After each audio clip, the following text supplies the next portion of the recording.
All right. Here we go. All right. Safety precautions around the helicopter. Emergency exits. No smoking. Seatbelts and fire extinguisher. Emergency exits are obviously our main doors, and they are not like a car door. Aircraft doors are very fragile. You can see that there will be a two-stage system to the door. So that you take this handle and go with it, put this pin out, and then we have a pin up here when you fold it down. So you have two pins there. The pilot will be aware that people are getting in the aircraft. We'll have a lead on the ground, making sure that they're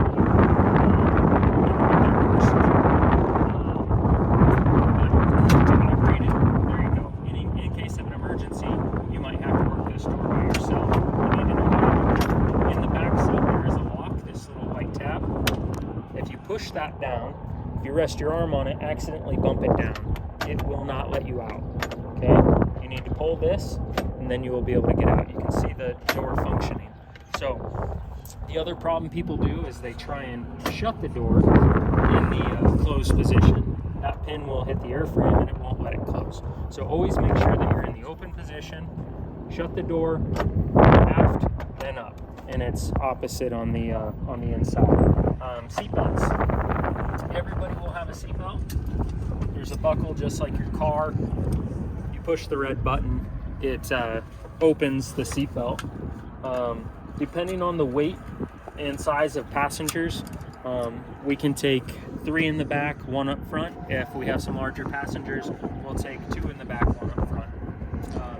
Everyone will have a headset. You put this on your head, you put this over your mouth, almost touching your lips, and if you can hear yourself in your headset, everyone in the aircraft can hear. Communication's a big safety hazard, so we need to be able to communicate. Where is it okay for people to step as they're getting in and out of the aircraft? So if there's muddy boots, you don't want to bang your feet on the aircraft. What I recommend is getting your butt in the seat and kick your boots together, and then roll in the helicopter like that. Like I said, if you're a big person, it's pretty tight in the back seat. I'll probably place most larger people in the front seat. I'm 5'8", I fit back there just fine. Anyway, we do have a cargo. Sounds like we're going to be slinging a lot, so this might not be in use. But it is available if we are. We have some essentials that we need to keep with the passengers. So that's very simple. You just make it latched. It looks closed if it's not latched, but I do have a light that tells me that it's not latched. So it's something that I'll be paying attention to. I do not want to see anyone behind the aircraft. This is as far aft as you need to be. There's only things that can hurt you in the back. A hot exhaust and a tail rotor. It looks really obvious when the aircraft's not running. But when the aircraft's running, people tend to get in a hurry. And that candy cane there is for a reason. It's because people have walked into the tail rotor. So forward of the aircraft, if you're wearing a ball cap and your mat flies back there, I don't care. Do not go get it. Ask the pilot or his ground personnel to assist you in getting that article.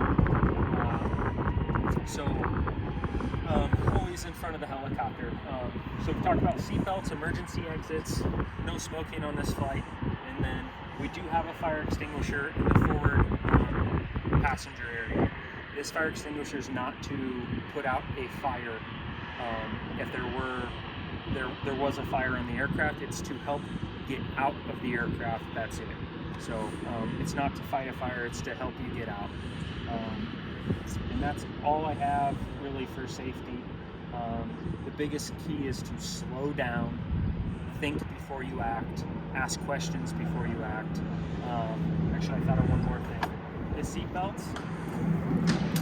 You get out of the aircraft, I'd like you to rebuckle the seatbelts. This is what happens when you don't. And then I fly away, and it beats up the side of the aircraft. Sure. Seems pretty obvious, but again, what I just said, everyone gets in a hurry, they don't realize what they're doing. I've had very experienced people do this. So buckle your seatbelt back up for me when you get out of the aircraft. Can we go over some absolutely. So external load wise, the question was, can we go over hand signals? So there'll be somebody down at the landing and there'll be someone up at the cabins. So a few basic hand signals. When the load's coming down and you want it to keep coming down, you just shift your hand like this, and the pilot will be able to see that the load needs to come down. This is to hold, so just stick your arm straight out, and he'll understand that you want the load to stop. Like if we wanted to put something in the back of a truck, we bring it down and say it's just right over the bed. Just stick your arm out like this. The pilot will hold it. You can kind of muscle the load to where it needs to be, and give me a few down signals, and we'll put it down. This is obviously fly away, and those are the basic hand signals for the external load. So Will, when you were dropping me off last week, you had some great instructions about how people should get out of the helicopter and where they should wait, and to be aware of spinning blades, because if we're doing this right, the engine's not going to turn off. People are going to be getting in and out with engine running. So again, I talked about where to not go. Where to go, you get out of the aircraft and you move forward of the aircraft. If you have a bunch of gear, what I'd like to see is you get out of the aircraft. Let's say you've got people coming out both sides. Okay, so the pilot's pretty busy watching people move around the aircraft. Say you get out of the aircraft, you have a couple duffel bags that you just moved out of the cargo. What I'd like to see you do is place it like right here, kind of in the pilot's vision, and get all of your gear. And then I'd like to see you get out here and secure your stuff and take a knee to give the pilot an okay sign. And what he will do, he'll pick up and fly away from you. So it's easier for the pilot to fly away from you than to pick up and wonder where you are. So everyone get in a group instead of one person here, one person there, one person there. Everybody's walking away from the aircraft in different directions.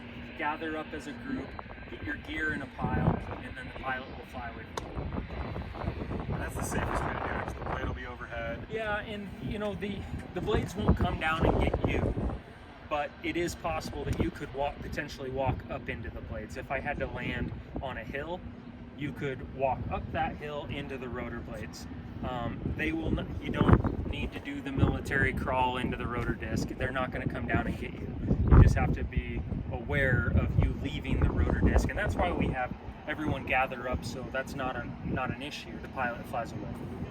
So Will, for people who've never been in a helicopter before, we're going to be doing some mountain flying. There might be some bumps and some different sensations. What do people need to worry about? It's a fast flight, so I don't think there'll be any nausea. I would be shocked if somebody got sick that fast. Because what was it, 5 minutes? Yeah. Down the road? Yeah. Okay. I'd be shocked if somebody got sick. If you are feeling sick and you do feel like you're going to lose your lunch, please communicate. We can put air, into the aircraft. People can feel better when they have a little fresh air. There are fresh air vents, but trust the pilot. You're along for the ride. Once you get in the aircraft, you are committed. So trust the pilot and follow instructions. And my experience was, you'll have some bumps, you'll have some maybe kind of uncomfortable turbulency feelings, but these guys knew exactly what they're doing. Totally had it covered. So enjoy the ride. That's and the view. Frankly, it's gorgeous up there. It is, and like when we flew, I gave you maybe some advance warning. Sure. Hey, we're most likely going to catch some bumps here, and the pilot's pretty aware with what the wind's doing. And sure enough, you come around a corner, you get popped once, and it's like, okay, here we go, and you just kind of drive through it. It's like hitting a pothole.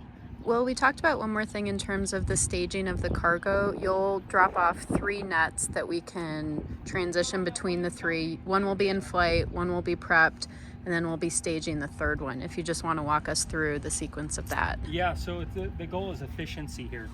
The faster this goes safely, the more cost effective it'll be for your guys' crew. So if I'm flying around in circles waiting for you guys to get stuff together, it's going to cost more. So like you said, 3 nets. One will be on backhaul, which means as I'm coming down to get the next load, I'm bringing you an empty net so you can unhook and get the next load assembled. So it's just a constant cycle of moving supplies. So like you said, 3 nets, 1 at staging, 1 in the air at all times, and 1 at the landing. So I don't have to wait for the people to load our luggage or supplies, and I don't have to wait for somebody to unload supplies. It's I drop and you take the hook, throw the hook, and I go get the next one. So Because these rotor blades are going to be spinning the whole time, so we just want to keep it go as quick and as efficient as possible. if you have multiple people at the staging, have one person unhooking and have the other person waiting to hook up the backhaul net. So it's like, okay, I've unhooked, okay, click, and I'm flying away. Okay. So anyway. Sounds good. Any other operations logistics to help us smooth things out, either from picking up loads to dropping them off at East Rosebud? If you can walk us through that as well. I would say just preparation on your guys' end, like weights. Have your, get there early. Have your all your cargo in a spot, and I'd start dividing them up into potential loads. Okay, and then we talked about what I would do if you overweight the cargo net. I'll go ahead and pull pitch and see if the load is too heavy, because we're going to be estimating here. So if I don't like something, I'll just set the load down, and that's a strong, that's how I'm communicating that it's too heavy. So you guys would have to unhook, take a couple pieces of gear out, rehook, and then I'll fly away. Got it. So again, we want to be close to 700-800 pounds as possible, so we can be efficient. Well, thanks for being such a great partner. Yeah, Really appreciate it. Absolutely. Really appreciate it. Thank you. Yep.